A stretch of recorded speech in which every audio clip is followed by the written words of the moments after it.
शहर के किनारे पर पुराना सुनसान घर पड़ोस की कहानियों और किंवदंतियों का विषय था।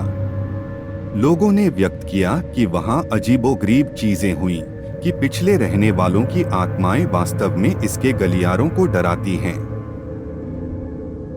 एक धुंधली और धुंधली शाम नौजवानों के एक समूह ने एक दूसरे को घर में घुसने और इसके रहस्यों की जांच करने की कोशिश की। वे उत्सुकता से हंसे क्योंकि उन्होंने जंग लगे प्रवेश द्वारों को धक्का दिया और भीड़-भाड़ वाले रास्ते को सामने के प्रवेश द्वार तक बढ़ा दिया। जब वे अंदर पहुंचे तो उन्हें लगा कि उनकी रीढ़ में एक ठंडक दौड़ रही है।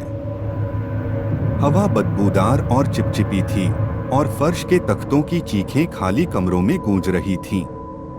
अप्रत्याशित रूप से उन्होंने ऊपर से एक आवाज सुनी। यह एक कमजोर बड़बड़ाहट थी जो उन्हें बुला रही थी। किशोर साहसपूर्वक सीढ़ियों की उत्कृष्ट उड़ान पर आगे बढ़े। उनके दिल भय और ऊर्जा से थरथरा रहे थे। वे सीढ़ियों के उच्चतम बिंदु पर पहुंचे और एक धुंधले फोयर में समाप्त हो गए। जब उन्होंने कमरों की जांच की तो उन्हें दीवारों और फर्शों में अजीबोगरीब चित्र उकेरे हुए मिले। युवाओं में से एक ने एक दरवाजे को देखा जो थोड़ा खुला हुआ था और ब्याज ने उसे हरा दिया। उसने दरवाजे को धक्का देकर खोला और अंदर घुस गया। कमरा कड़ाके की ठंड थी और वह हवा में अपनी सांसें देख सकता था। कहीं से उसने कमरे के किनारे से एक नाजुक रोने की आवाज सुनी।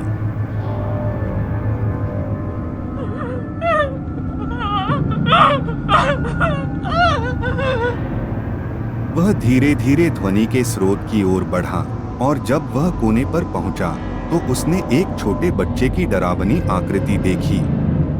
वह पीली और सीधी थी और उसकी आंखें आंसुओं से भरी हुई थीं।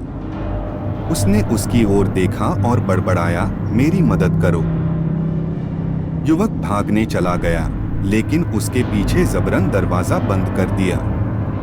वह डरावनी आकृति के साथ कमरे में फंस गया था और वह अपनी गर्दन पर उसकी ठंडी सांसें महसूस कर सकता था। वह अपने साथियों के लिए चिल्लाया, लेकिन वे रहस्यमय ढंग से चले गए थे। अगले दिन सुबह मोहल्ले वासियों को घर के लॉबी में युवक का शव पड़ा मिला। उसका चेहरा डर से जम गया था और उसके साथी रहस्यमय तरीके से चले गए थे। कुछ लोगों का कहना है कि वे भी महल के अंदर फंस गए थे, कि उनकी आत्माएं वास्तव में इसके लॉबी में भटकती हैं। अब तक